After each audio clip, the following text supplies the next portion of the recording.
When someone passes away, the emotional weight is immediate. If you've been named executor, there's also a second weight that begins to settle, one that's quieter but no less real. It's the responsibility of bringing order to everything that's been left behind. After my aunt died, I gave her eulogy. And in that moment, I knew what came next because everyone turned to me. No one had to say it. I just felt it. I was it. I wanted to help. I wanted to honor her. And I also wanted to get started. But there were limits to what I could do, legal ones. I didn't have formal authority yet. I hadn't been appointed, but I knew that waiting too long wouldn't serve the estate either. That's the tricky thing about this phase. Most executors either try to do too much too soon or freeze, waiting for a permission slip that won't come for weeks, if not months. So, what can you do?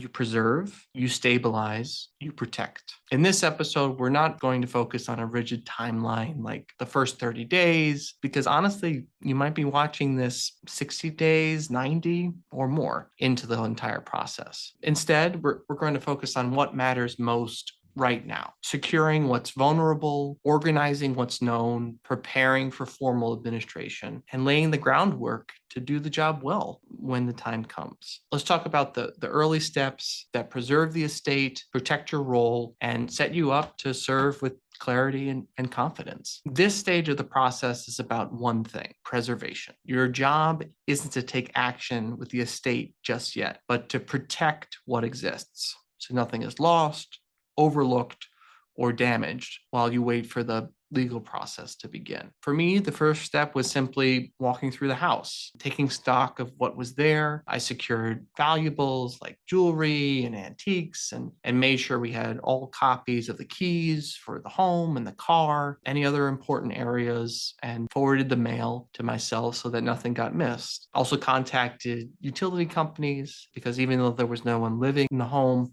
I knew we needed to keep the electricity and water running.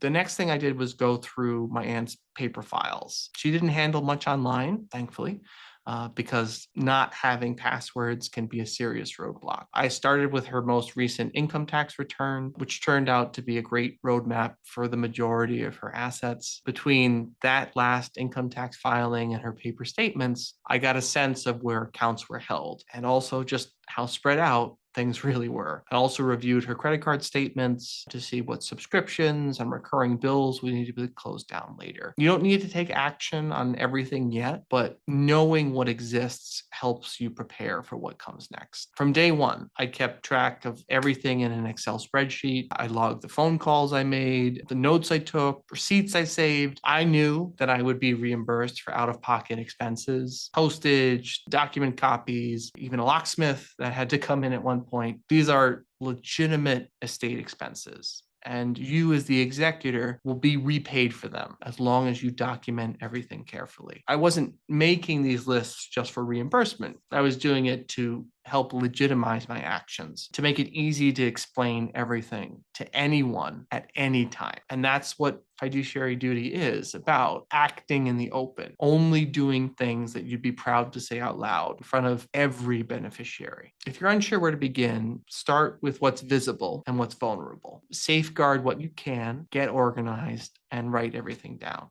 Next, we'll talk about where the line is, what you can do safely before you're officially appointed, and what has to wait until after you have court authority. At this point, you might feel like you're ready to get going. Maybe you're starting to understand the financial picture, you've looked through statements, you've already secured the home, but here's the thing: you don't have legal authority. Until the court issues letters testamentary or letters of administration, you are not the official representative of the estate. You can't sign contracts, you can't move assets, you can't distribute property, and trying to do any of those things too early can create confusion or, at worst, real personal liability. So what can you do? There are actions you can take that are considered protective, not administrative. These are usually well tolerated if you stop short of assuming formal fiduciary duties and responsibilities. For example, you can secure the home, you can change the locks or remove valuables for safekeeping. You can arrange the funeral. You can stop automatic payments or put a freeze on vulnerable accounts. You can pay pay small bills related to the preservation or maintenance of the estate from your own funds, not from the estate's funds. If you cover a payment personally, just document it carefully, and you can seek reimbursement from the estate's assets after letters have been issued. Don't withdraw funds from the estate. Don't pay off debts of the estate or distribute cash to heirs. Don't sell or transfer estate titled property, and don't assume the role of the executor of the estate publicly until it is confirmed by the court with jurisdiction. If you cross that line, however well-intentioned, you could be personally liable for any losses to the estate. That means you might owe money if an asset is mismanaged. You could be denied your appointment by the court. And in serious cases like misappropriation, you might even face criminal penalties. That's why I always say preserve, but don't proceed. If there's a real emergency, like expiring business deal, or an immediate tangible risk to property, talk to the estate attorney about seeking what are typically called preliminary letters testamentary or administration. That's a legal option for handling specific urgent matters, but never try to shortcut the process. In this stage, your role is to safeguard and wait. Be open with beneficiaries about why things aren't moving yet. Let them know it's not hesitation, it's legal process. And your job is to do this right. In our next section, we'll talk about how to communicate clearly and consistently, so everyone understands where things stand and what's coming next. Being named an executor puts you in a unique position.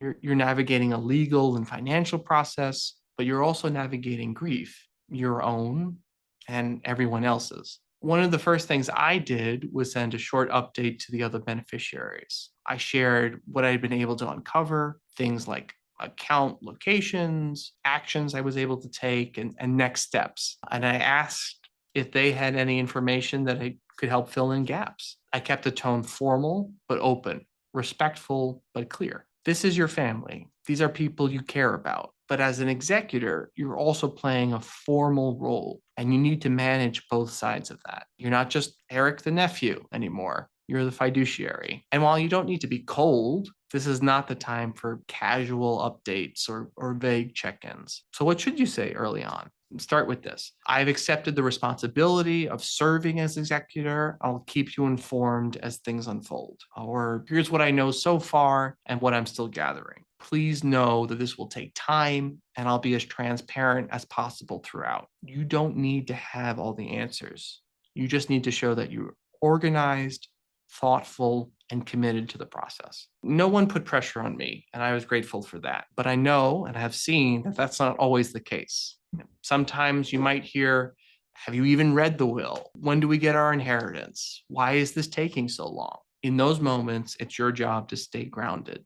And you can say things like, right now, I'm still waiting for formal authority to act. The estate isn't ready for distributions yet, but I'll keep you updated. I'm following the legal process to make sure everything is handled properly. You're not delaying this process. You're protecting everyone. The most important thing to remember here is that people process grief differently. Some get impatient, some withdraw, some need more reassurance than others. All of that's okay. You just need to keep communicating, even if nothing has changed. Just tell everybody, everything's the same. People appreciate hearing from you, even if all you say is, there's no update this week, but I'm still on it. That's how you can honor both the decedent and the people they left behind. If you're in this role, I want you to know you're not alone, and you're not expected to have all the answers. The early days of estate administration aren't about perfection. They're about preservation, protecting what's vulnerable, getting organized, and laying the groundwork for everything that comes next. So let's quickly review the key things to remember. Secure the estate. Start with the home, the valuables, the documents. Small steps matter. Gather information. Tax returns, account statements. Keep a track of your actions. Log every expense, save receipts, take notes of conversations. That record becomes your guide and your protection. Respect the legal boundaries. Until you have letters, you do not have authority to act on behalf of the estate. Communicate clearly and calmly. You don't need to give people everything. They just want to know that someone is handling things with care. This part of the estate administration isn't flashy, but it matters. The early weeks set the tone for everything that comes next. And while the job may feel isolating, you're not doing this alone. At WealthSpire, we help executors navigate this entire journey, from the preservation phase all the way through to the final distributions, whether that's coordinating with the estate attorney, managing liquidity and cash flow, or creating a secure communication system for the beneficiaries. We act as your partner, your translator, and your second set of eyes. In the next episode, we'll walk through the process of identifying, valuing, and managing estate assets, from real estate and investment accounts to heirlooms and household property. Thanks for joining me.